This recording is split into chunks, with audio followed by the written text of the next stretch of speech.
Bueno, nos encontramos en el local de ADIOM, en Montevideo, donde en breves minutos va a comenzar la conferencia de prensa convocada por algunos de los militantes que participaron en las movilizaciones en el año 2013 frente a la Suprema Corte de Justicia, resistiendo lo que era un poco el traslado del organismo de la jueza Mariana Mota, que además en estos momentos se encuentra presente aquí en el local sindical junto al doctor Juan Fagundes, junto a algunos de los militantes procesados. Entonces se encuentra también, bueno, una foto alusiva a uno de los militantes también procesados, el recientemente fallecido Jorge Zabalza.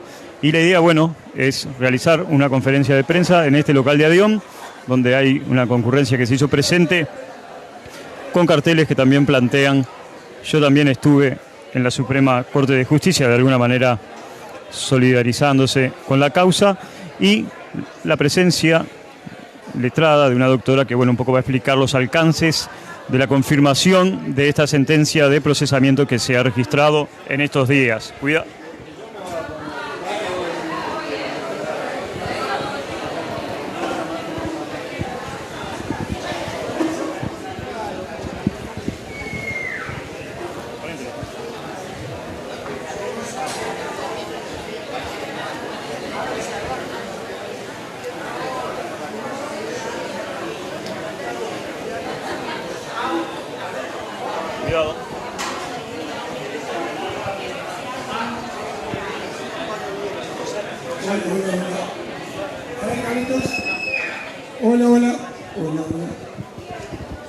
Hola.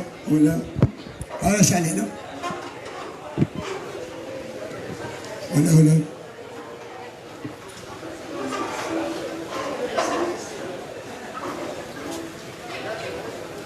Hola. Hola. Andrés. Hola. Sí. Hola. ¿Se escucha? Sí.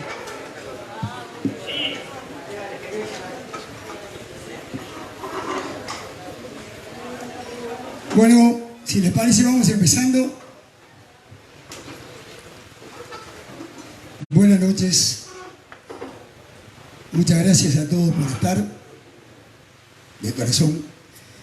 Y les cuento que lo que conversamos es brevemente los 5 condenados. Vamos a contar 2 o 3 palabras a transmitir. Después tenemos los abogados. Está Mariana presente.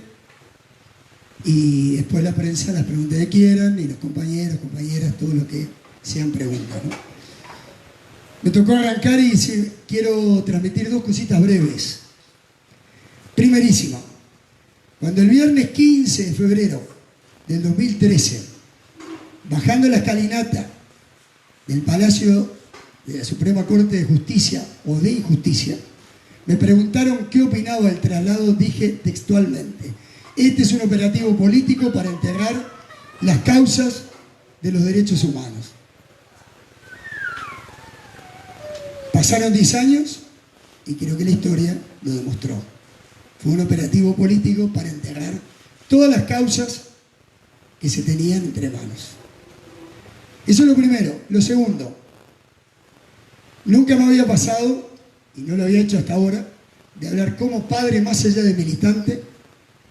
Acuérdense ustedes que nosotros en noviembre del 21 hicimos en la Plaza Cagancha, frente a la Suprema Corte, que estaba vallada, hicimos una conferencia de prensa que solo estuvieron radios comunitarias y radios, algunas compañeras, que estaba Jorge Zabalza, para el cual lo extrañamos y que es parte de esta causa y de esta historia. Y ahí dijimos claramente que esperábamos que no existiera una sentencia definitiva. Bueno, el 14 de febrero, faltando un día para el 15, para los 10 años, somos sentenciados. El Tribunal de Cuarto Turno de Apelaciones se encarga de ponernos la condena a los 5, Irma, Aníbal, Eduardo, Diego y quien habla, todos procesados, sentenciados por atentado especialmente agravado. Y acá una cosita breve, termino aquí, que es lo importante. nunca lo había dicho como padre, hoy aquí tengo 2 de mis hijos sentados conmigo, sé que ellos estuvieron aquel día porque apoyaron siempre la causa, pero además porque la vivieron y la sintieron en carne propia. Uno de los hijos que tengo acá, hasta en la sala de tortura, lo llevaron pretendiendo generar lo que todos ustedes saben que querían hacer con nosotros. También tuve la dignidad de que una jueza como Mariana habilitó un careo mano a mano con estos torturadores asesinos. Bueno, lo real es todo lo que sufrieron miles de hijos de presas y presos, no solo los desaparecidos, lo que sufrieron miles de ciudadanos uruguayos y cientos y cientos de torturadores, asesinos, secuestradores, violadores, no saben lo que es un día de prisión, ni saben ni siquiera lo que es estar declarando frente a un tribunal. Ese fue el pacto que se selló de impunidad, tristemente, en este país. Por lo tanto, es increíble que al día de hoy, ellos libres y nosotros sentenciados por ser los terroristas, los atentadores, precisamente, de esa libertad y de ese poder judicial tan impoluto y tan justo del cual se jacta el Uruguay como ejemplo de democracia en el mundo entero. Vergüenza nos tendría que dar, y termino aquí, seguiremos luchando por verdad y justicia y buscando lo que muchos de nuestros compañeros que hoy no están, incluido Jorge, han buscado siempre. No solo un mundo mejor, un mundo nuevo. Y por ese mundo de justicia seguiremos luchando eternamente. Y gracias no solo a mis hijos, a los abogados y a todos los que están aquí presentes.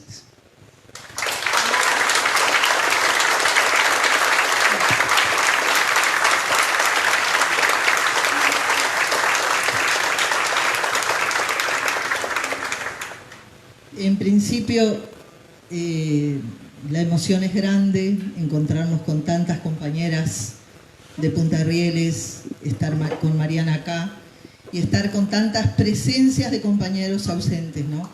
Nosotros quisimos traer al Tambero también aquí, digo, porque de verdad el sistema lo persiguió hasta la muerte y después de esa también siguió siendo juzgado. Por lo tanto, digo, en principio suscribir lo que dice Álvaro y plantear 2 o 3 aspectos que me parece que son centrales en esto, ¿no? La criminalización y la judicialización, tanto de la miseria como de la pobreza y de la protesta, tiene como único objetivo tergiversar la realidad, tergiversar la verdad de lo que sucedió. Al procesarnos a 7 personas en aquel año 2013, ellos confiscaron el rol que tuvo la gente, porque en realidad fuimos cientos que entramos a la Suprema Corte de Justicia. Eso es lo más importante. Ellos siempre tienen que ver, el poder tiene que ver cabezas de turcos, les tiene que quitar la responsabilidad y el compromiso al resto de la gente que entró y que se expresó en contra de aquello que en ese momento hablaban que era la muralla de la impunidad. En principio, pensar en todo lo que retrasó esta situación de la sustitución de Mariana en aquel entonces. Y lo que está sucediendo, digo, esa cuota menor de procesamiento de los milicos torturadores, de los violadores, de los secuestradores, de los desaparecedores. Bueno, y saludar que hoy, por ejemplo, a los compañeros en Rocha están en este momento movilizándose en La Paloma. Eso tiene un mérito, digo, porque es que la memoria está viva, porque las necesidades de un mundo nuevo están vivos y porque nosotros creemos que acá hay un gran desaparecido, ¿no? Un gran desaparecido en todo esto, que es un proyecto social de justicia. Y esa Suprema Corte de Injusticia lo único que hizo al sustituir a Mariana y al seguir manteniendo toda la estructura de la impunidad. Nosotros decimos hay una impunidad económica, hay una impunidad social, hay una impunidad cultural, hay una impunidad jurídica y judicial. Entonces, el sistema es uno solo. Entonces, de alguna manera, esta cuestión de que ellos sigan manteniendo a 10 años está hablándonos de algo. Está hablando de que ellos tienen una cuestión que es el talón de Aquiles, que es la memoria viva, la lucha por ese proyecto social y por todas esas reivindicaciones que nosotros tuvimos, y todos los compañeros y compañeras. Bueno, agradecerles realmente esta presencia acá. Este es un primer acto, después de esta sentencia, que de verdad, digo, uno dice, están al acecho de las luchas, está al acecho, toda la jurisprudencia está al acecho de la lucha y de la criminalización, tanto de la pobreza como de la protesta, porque en este país, pensemos nomás en lo que están siendo las cárceles, miles y miles, más de 15.000 presos en situaciones de tortura. Y bueno, y nosotros pienso que como seres políticos, como seres que hemos vivido todo lo que vivimos, la cárcel, la tortura, el terrorismo de Estado, la persecución, la judicialización, nuestra y de nuestros hijos, porque ya es más de los compañeros que están procesados, digo, por ser hijos de, ¿no? Y así en algunos expedientes figura. Eso creemos que merece realmente un cambio social de fondo. Y eso es lo que pienso yo que debemos seguir peleando y lo vamos a seguir haciendo. No va a haber lucha claudicada, no va a haber.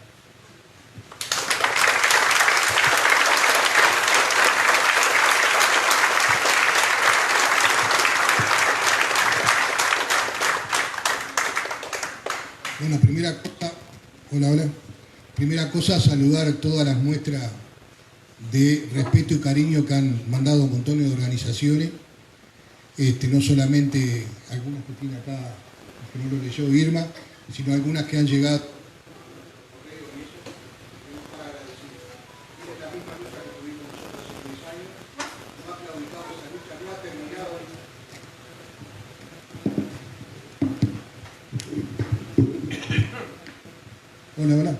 Hola. Con el procesamiento nuestro, compañeros, no ha terminado ni ha claudicado la lucha por los derechos humanos. Acá los compañeros han dicho casi todo, pero nosotros vamos a seguir batallando. La única manera de combatir es estar en la calle. Queremos agradecer también a los compañeros, también nos llegó el mensaje de que en Rocha están haciendo una movilización de respaldo a lo que estamos haciendo acá. Esto va a ser lo primero.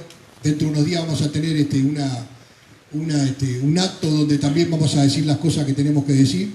Y bueno, agradecerle la presencia de ustedes por ser solidario y fraterno con nosotros, y agradecer a la compañera Mariana Mota, que está acá. Compañera, digo, porque nosotros protestamos para que no la sacaran, y hoy en un acto bastante elocuente está con nosotros acá presente. Así que un aplauso para la compañera.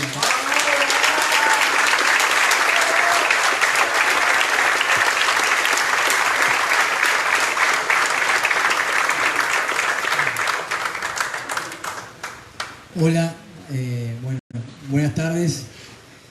Lógicamente me adhiero con el sentimiento a lo que dijeron el viejo, Irma y el indio. Creo que es transmitir algo distinto del lado de hijo y de haber un poco. Ahora estaba pensando, mismo viendo a Mariana, cuando fin de diciembre, tocaba lo que tocaba vivir, que era que estaban enjuiciando a los milicos del Boiso Lanza, donde estuvo el viejo torturado.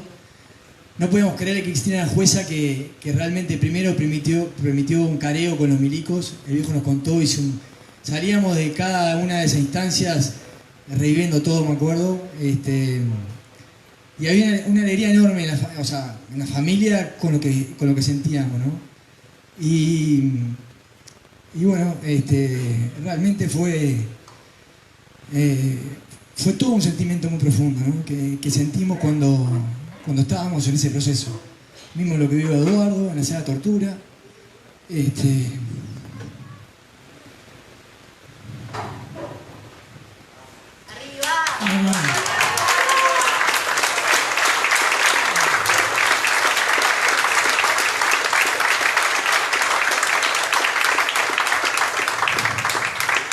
Disculpen, pero bueno, es los sentimientos que uno tiene también a veces. Fue mucha historia que vivimos, la verdad, de muy chicos. Y capaz que uno lo va canalizando muchas veces. Y bueno, en Mariana encontramos esa justicia. Y cuando nos enteramos, me acuerdo, yo estaba en el campo cuando el viejo me llama el viernes 15 de febrero, que iban a sacar a Mariana, no podemos creerlo. No podemos creerlo. Y bueno, está. Y Y fuimos para la Suprema Justicia desesperados a que Mariana siguiera en el caso, porque lo sentíamos así. Sabíamos que si no seguía, los milicos iban a salir impunes, como sabían después. Y bueno, y ahora nosotros terminamos procesados, es una toma de pelo, ¿no? Así que bueno, disculpen, pero ya está.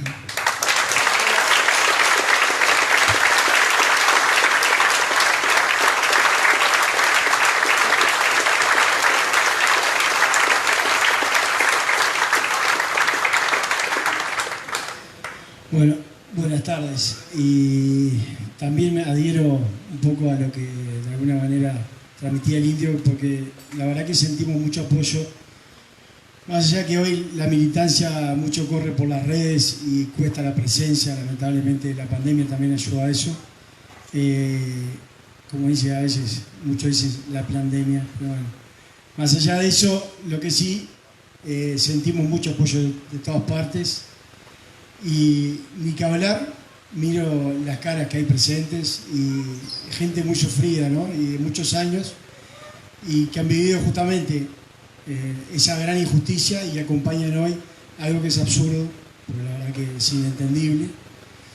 Y bueno, me emocionó mucho las palabras de Diego justamente respecto a la implicancia que tiene uno vivirlo como hijo.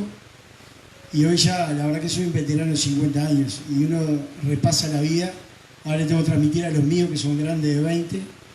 Y qué insólito que hasta ahora no ha habido justicia. La verdad que no había justicia. Y que encima se haga en un gobierno que tenía que ver con un Tupamaro y que el ñato estuviera metido ahí. O sea, cuesta menos entender que inició ahí el traslado de Mariana, que era realmente la única que estaba pinchando a fondo para conseguir solamente que los milicos no estuvieran tan tranquilos, porque después del procesamiento, lo que pasara, es otro de cantar. Y bueno, lo que puedo para terminar, hay que seguir peleándola, y bueno, ni que hablar que transmitiendo sobre todo a las generaciones jóvenes, que no es un problema de resentimiento, los por qué de qué pasaron y por qué existió ese pacto, y bueno, aprender de las cagadas para no repetirlas. Nada más.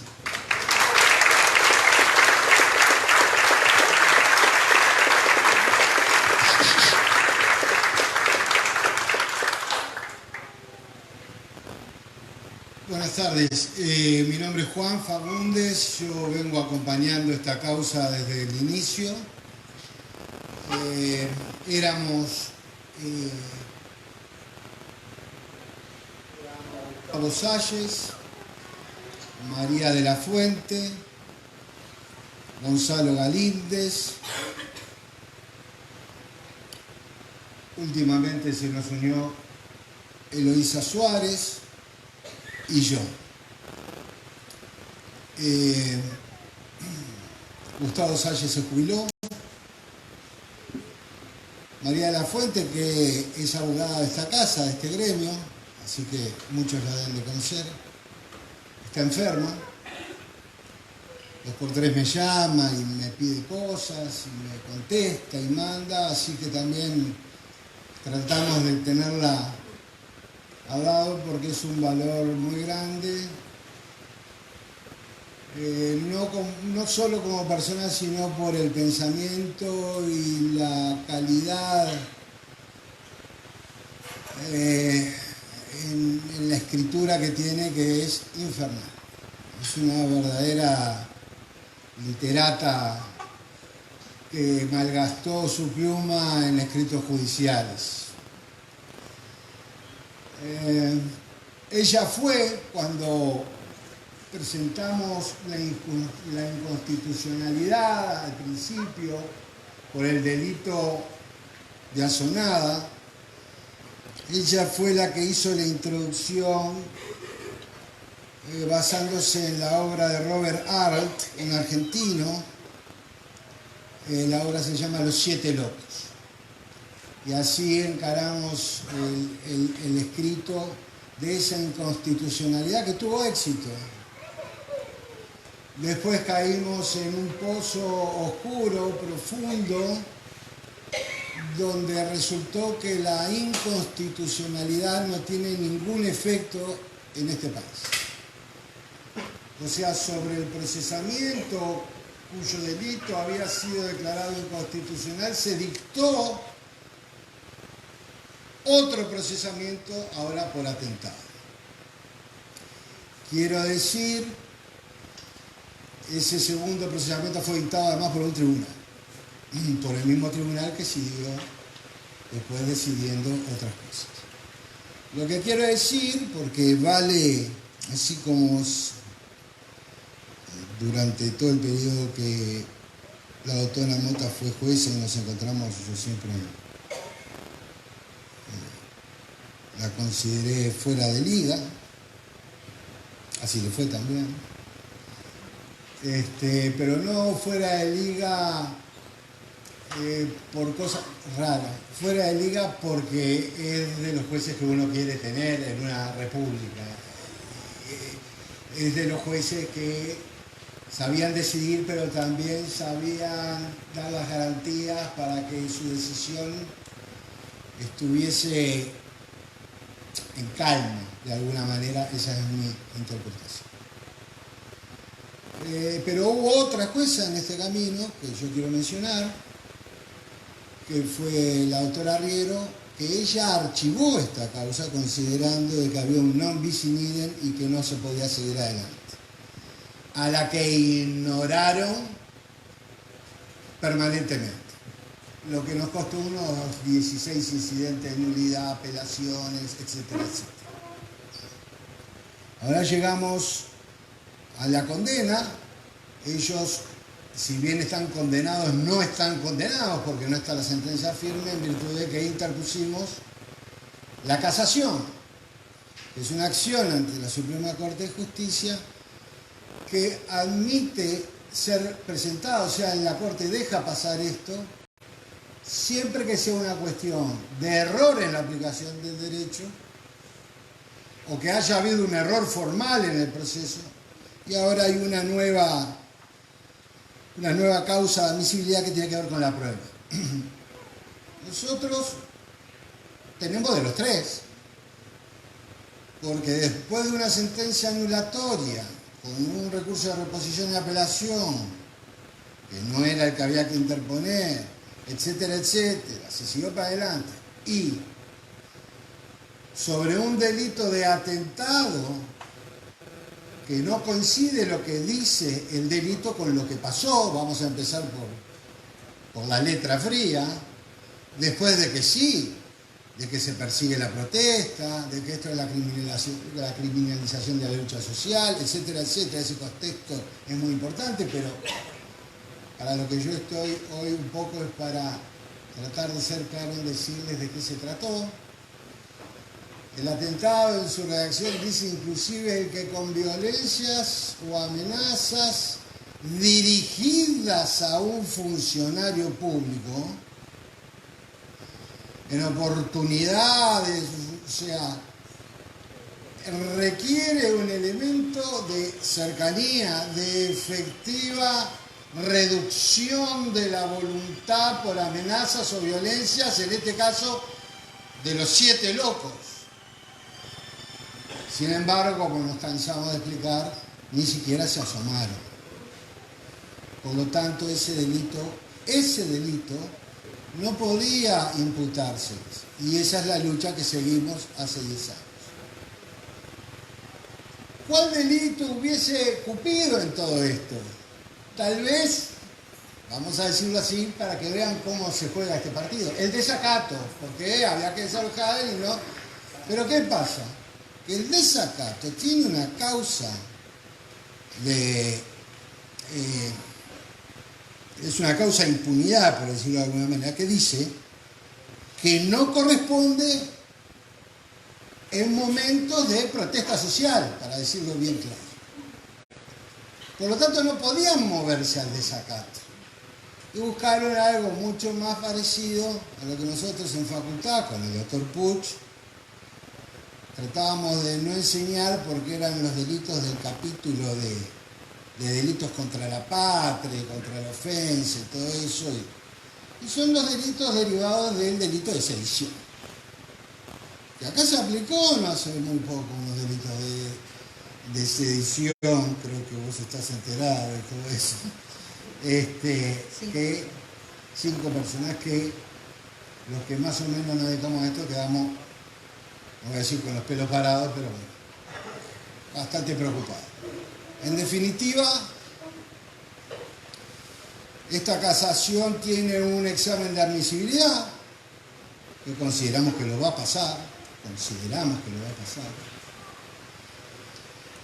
y después se supone que los ministros son los que estudian el expediente, etcétera, etcétera, porque también se valen de sus secretarios letrados que colaboran con la tarea.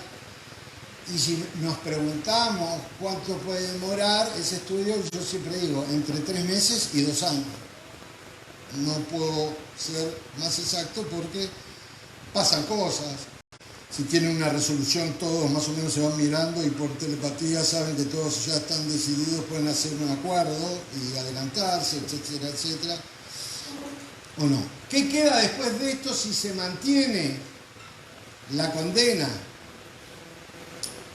Bueno, la vía internacional. Personalmente yo soy un ignorante de las causas internacionales, así que seguramente haya alguien preparado para hacer eso, ya lo hablábamos con eso.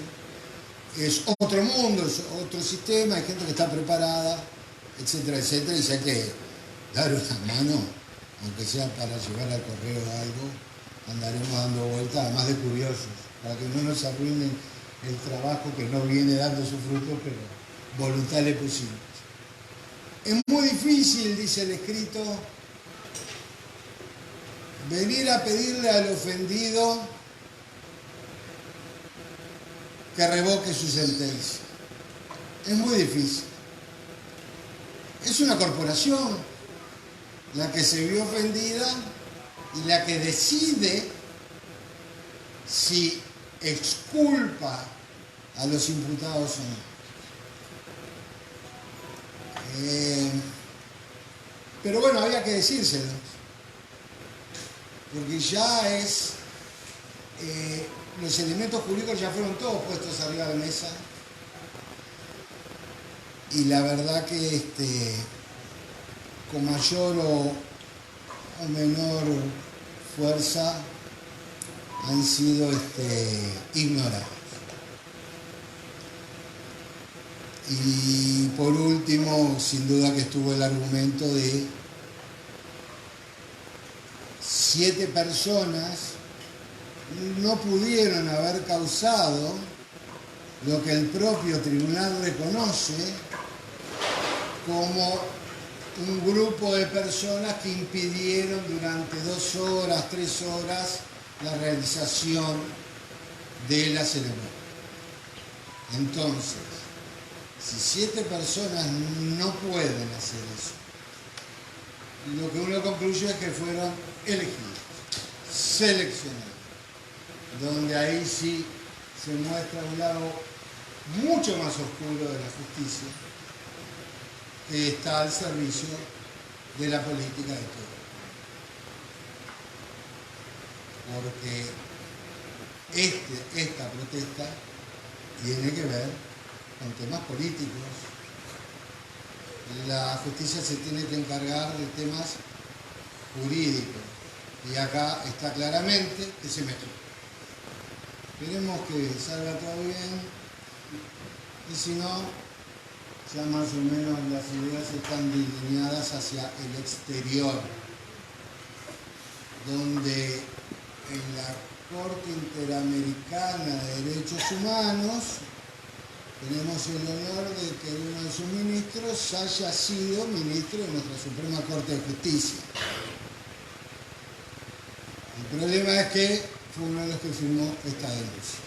Gracias.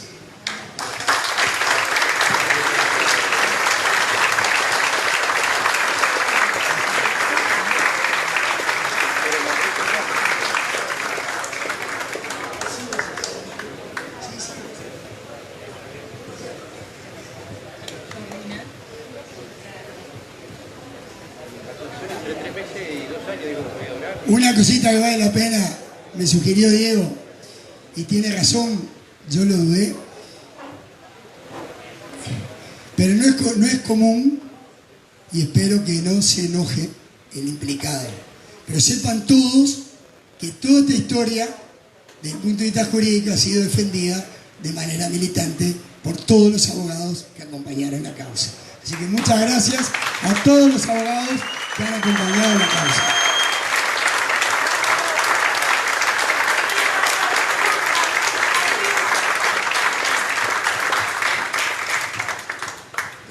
Ya que hicieron mención a los compañeros abogados, nosotros tenemos una compañera abogada acá de Adión que lamentablemente está con graves problemas de salud y sinceramente yo me toca hacer una autocrítica, no hice mención a la compañera que perdón, yo voy a estar yo para afuera, entonces seguro puedo salir para afuera yo, pero bueno, quisiera mandarle un saludo y un aplauso de todos ustedes porque estuvo al firme junto con el compañero.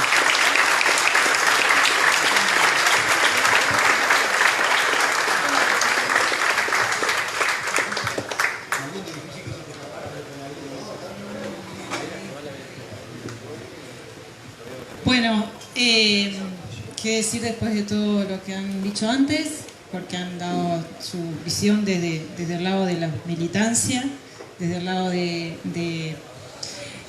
denunciantes de causas, desde el lado de lo que esperaban de una justicia, y luego Juan contándonos lo que es la causa y todas sus irregularidades y cosas insólitas, que realmente lamentablemente no son excepcionales, ocurren y siguen ocurriendo en un poder judicial que precisa muchos ajustes, precisa muchos cambios.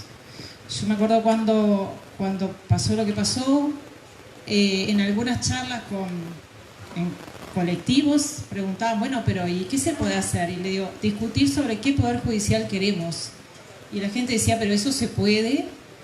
Y por supuesto, porque el poder judicial es parte del Estado, pero se ha elaborado de tal manera una historia de que el poder judicial está encima de la sociedad y es intocable, incuestionable y etcétera, que entonces esto se enmarca dentro de eso que pasó. O sea, un poder judicial al cual no se le puede cuestionar, no se puede decir que hizo las cosas mal, no se le puede observar que sus decisiones no son adecuadas. Es imposible que vengan 7 personas, que además objetivamente es imposible, claramente, y que le impidan el ejercicio de la función. Hoy de mañana hablaba en una entrevista y decía, yo estuve todo el tiempo ahí, obviamente, estuve desde el inicio, y cuando empezó a venir gente, la gente venía en forma silenciosa y ocupaba los espacios de un edificio muy señorial.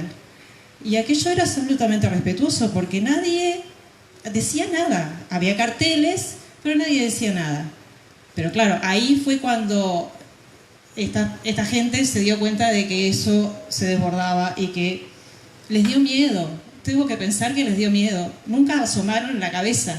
Yo preguntaba a los secretarios letrados que estaban ahí, porque además pasó una cosa muy particular. Los juramentos, bueno, se reiteran porque uno es trasladado a diferentes destinos, pero cada ceremonia es igual a otra. Entonces uno ya cuando va ya sabe lo que le espera, ya sabe cómo es.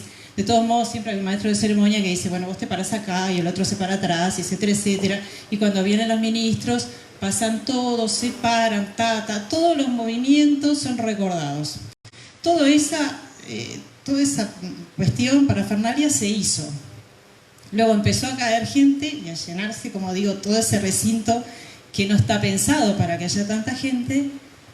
Y en un momento yo me encontré sola, mis colegas eventuales de ese momento desaparecieron, parece que los habían rescatado, entre muchas comillas, y los habían llevado al piso de arriba. Yo, ¿y qué pasó acá? Y no, a mí nadie me dijo nada, ni me dijo, te vamos a rescatar de las hordas, porque no. Simplemente concluyeron de que yo tenía que estar ahí aguantando y el resto hay que salvarlos. Y así fue. Entonces luego preguntaba, porque como nadie me decía, bueno, ¿qué va a pasar? ¿Cuándo va a iniciarse esto? Y aquello no iniciaba. Y coincido totalmente con Juan, es imposible que haya habido agresión a personas ausentes. porque no estaban, porque no se animaron a salir. Ese es el punto, no se animaron a salir. Yo estoy segura, que realmente estoy segura, de que no hubiera pasado nada, pero creo que no podían afrontar la mirada de tanta gente. Eso fue lo que realmente sentí. Y bueno, y después se elaboraron toda esta cuestión de que habían sido agredidos, de que no les habían permitido desarrollar su función de toma de juramentos, más allá de que es una habitación minúscula y que siempre es muy complicado. Pero hubiera sido fácilmente decir, bueno, miren, acá caben 50 personas, el resto que esperen en la calle. Por ahí capaz que la cosa se solucionaba, pero ni siquiera lo intentaron. Directamente pasaron al plan B, decir, bueno, llevemos a la policía y desarrollemos a toda esta gente. Y a partir de ahí elaboraron toda esta cuestión, vamos a elegir quiénes, cuidadosamente elegidos, quiénes van a ser los que van a afrontar el castigo por haber osado cuestionar a la Corte en su decisión administrativa. Porque fue eso simplemente. Ahora, que también lo decía, lo conversaba hoy de mañana, cuando la gente va al Parlamento y aparecen las barras, y se sigue una discusión parlamentaria, y por allá la cuestión se pone caldeada y le dicen alguna cosa, ahí le dicen efectivamente alguna cosa a algún parlamentario, ¿qué hace el presidente o la presidenta de la Cámara? Bueno, se desaloja la barra, listo, y seguimos la función. ¿Por qué acá no podía pasar eso? ¿Por qué teníamos que traspasar esa situación y llegar a una criminalización? Porque tenían que dar una lección. Nadie cuestiona la Corte, es así. Nadie cuestiona la Corte, no puede haber jueces que se desalineen de lo que tienen que hacer, no puede haber jueces que hablen con la prensa, no puede haber jueces que defiendan que estos son delitos de lesa humanidad, y está el castigo, castigos diferentes. Para mí unos y para ustedes otros. Pero bueno, esto que hoy día es lo que es, y bueno, que calculé que iban a seguir por la línea de la casación, camino difícil también, pero bueno, no para tirarles esperanzas, pero los caminos de la vía internacional son una burla a la justicia, una verdadera burla a la justicia, porque yo lo estoy transitando, y hace 7 años que presenté la denuncia de mi traslado, y todavía la comisión, porque es el proceso previo, la comisión todavía no ha dicho nada. A pesar de que el Estado, por supuesto, argumentó nada, lo que ya se sabía lo que iba a argumentar. Entonces, es un sistema que en definitiva no termina defendiendo las causas de las personas, las causas de los derechos humanos. Porque en definitiva acá hubo el ejercicio de un derecho de protesta absolutamente legítimo, un derecho de protesta que engloba la libertad de opinión, la libertad de expresión, la libertad de disentir con lo que decide o pretende hacer o llevar adelante un funcionario público. Eso fue lo que pasó. Entonces, eso es algo que debería alguien, si no es la Suprema Corte, que es medio difícil que diga, si nos equivocamos, mea culpa, voy a revocar esto, alguien en una instancia internacional que lo pueda decir. La comisión no está integrada por ahora, no sé, por ciudadanos uruguayos, pero sí la Corte, que ahora incluso está presidida por el juez de Ricardo Pérez Manrique, que además votó mi traslado, ¿no? Así que ni siquiera podemos decir que ese hombre no sabe nada de lo que pasó. Bueno, está previsto que la Corte cuando toma un caso de un país y hay un integrante de la Corte que es de ese país, se aparte y no intervenga. Pero yo qué sé si charlan en los pasillos, la verdad que no lo tengo claro. Capaz que le dicen que se vaya para su casa y se tape los oídos, pero no lo sé. Pero aparte de todo esto, y lo que sí quiero decir, que siempre sentí un enorme honor en poder tramitar esas causas que fueron absolutamente dolorosas, que realmente me resulta muy difícil ver cada víctima y ver cómo sobrevivieron a tanta barbarie. Yo no me podría haber hecho realmente porque me emociona pensarlo, recibir esos testimonios con tanto dolor y poder hacer lo que yo creía que tenía que hacer en ese momento. y no voy a empezar de nuevo con esto porque no vale la pena, pero en definitiva lo que sí quiero decir es que agradezco haber podido estar en ese lugar, lamento no haber podido avanzar más de lo que hice y bueno, y todo el acompañamiento que fue esta jornada tan fatídica del traslado, del juramento, es para cualquier juez el mayor honor que puede tener, que la gente apoye su trabajo de forma espontánea. Les agradezco muchísimo.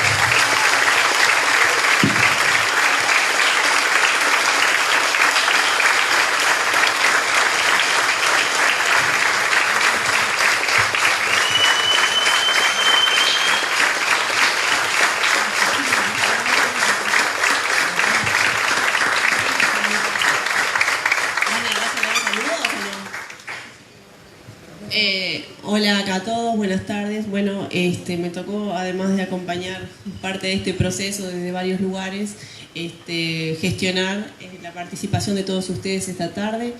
Y bueno, siendo realmente necesario agradecerle a la última persona que participó en todo esto, que está allá al fondo, que la creí ver, se llama Angie Oña, que se puso al hombro la comunicación de la convocatoria de hoy a la conferencia de prensa, que realmente estuvo excelente y bueno, y muchas gracias, también fue una tarea militante.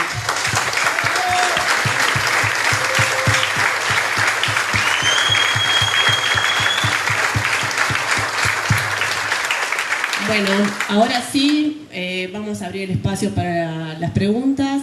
De alguna manera vamos a intentar que sean preguntas con un tiempo acotado y que puedan participar todos. Allá el compañero tiene un micrófono y lo vamos a ir de alguna manera trasladando inicialmente a los medios de prensa, que estaría bueno que comuniquen de dónde vienen y bueno, y luego hacer las preguntas. Gracias. Buenas tardes, Ricardo Pose de Caras y Caretas. Si bien este proceso parecería, por los tiempos judiciales que recae ahora, también es cierto que estamos atravesando una etapa donde, bueno, hay por lo menos 90 procesados por usurpación en lo que han sido las ocupaciones de asentamientos, hay procesados y juicios abiertos en lo que han sido medidas sindicales. Entonces, de alguna manera, la pregunta es si este procesamiento también encuadra dentro de un panorama más general donde parece haber un tono, por lo menos del Poder Judicial, un poco más represivo, o es una triste casualidad.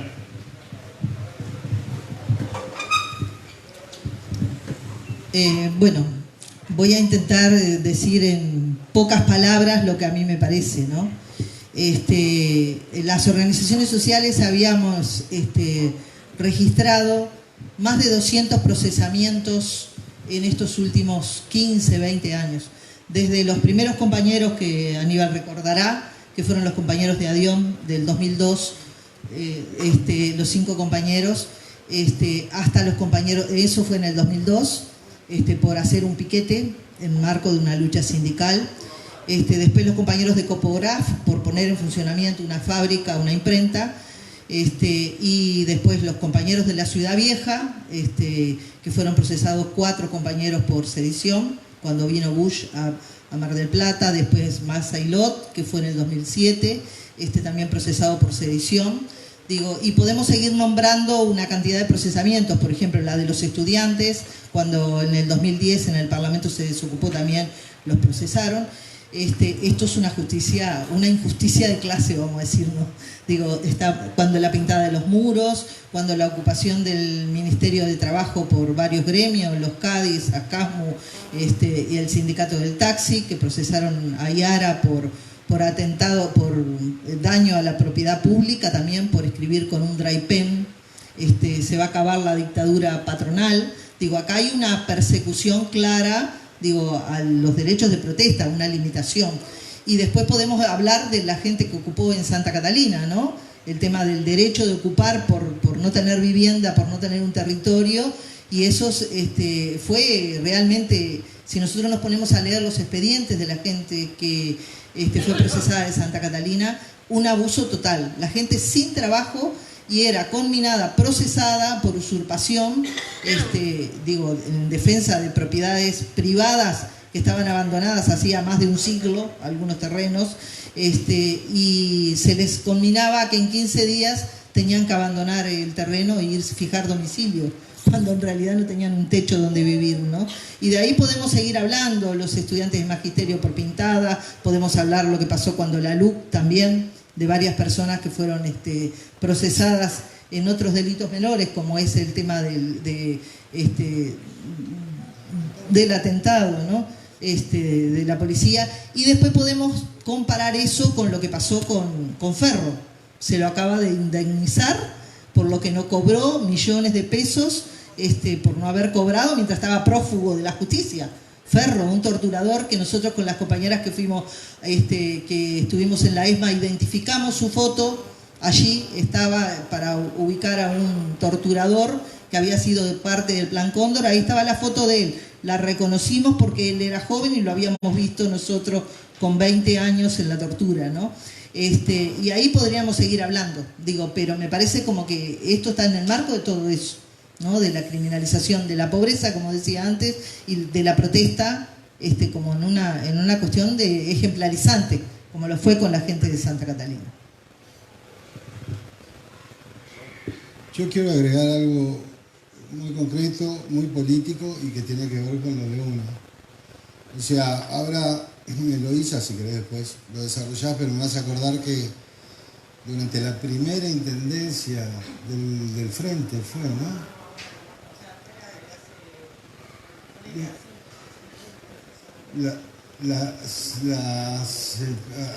¿Quién era? No me acuerdo. Bueno, ahora 3 intendencias atrás, capaz que los compañeros se acuerdan, hubo un tema, 2002, bueno, ese fue el tema donde Darana fue, bueno, ese fue. Y también, este asunto es del 2013. Saquen la cuenta de quién gobernaba. O sea, y exactamente, etcétera, etcétera. A ver, cuando la política, sea del perfil que sea, siente temor por los movimientos sociales que aún pueden tener relación con esa fuerza política, pero que denotan cierto perfil de independencia, no tienen reparo en utilizar a las agencias de seguridad y a la agencia judicial. Eso es lo que no se puede perder de vista y acá no se habla. Las agencias de control, como se viene diciendo desde los años 80, están justamente pendientes de las organizaciones independientes y son controladas por los gobiernos de turno. No importa si son azules o blancos, altos o bajos, para no nombrar el antagonismo que personalmente lo veo bastante diluido en este país. Discúlpeme, yo sé que estoy frente a gente que piensa mucho y que tiene mucha vocación de lucha, entonces no podía dejar esta oportunidad para decir que habemos algunos por ahí que podemos tener cierta cara disonante con nuestro pensamiento, pero que estamos tratando permanentemente de pegar. Y ahora tenemos algunos en nuestras conversaciones, nosotros el miedo de que la gente está absolutamente dormida. Bueno, ¿alguien más que quiera participar o hacer alguna pregunta?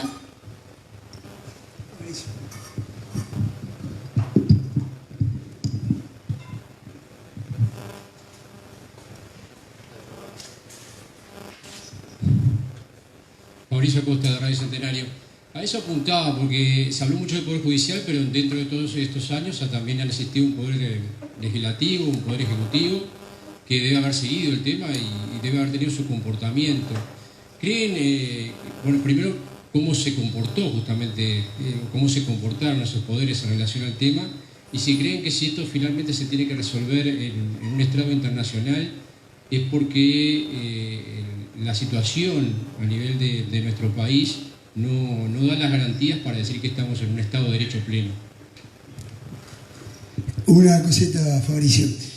La primera es contarles que cuando me entrevista la Radio 36 sobre este tema, yo relato lo que ocurrió, y Mariana se acordará, en enero del 2013, el presidente de la República, el más pobre presidente de esta República, señor Pepe Mujica, expresidente, ante una entrevista que le habían hecho a Mariana en página 12, donde Mariana tímidamente, porque yo la leí, dijo que sentía un poco retrasada la causa de los derechos humanos en Uruguay, el hombre, este muchacho veterano ya, dijo cómo la Suprema Corte de Justicia y el Poder Judicial uruguayo permitía que un juez emitiera juicios políticos.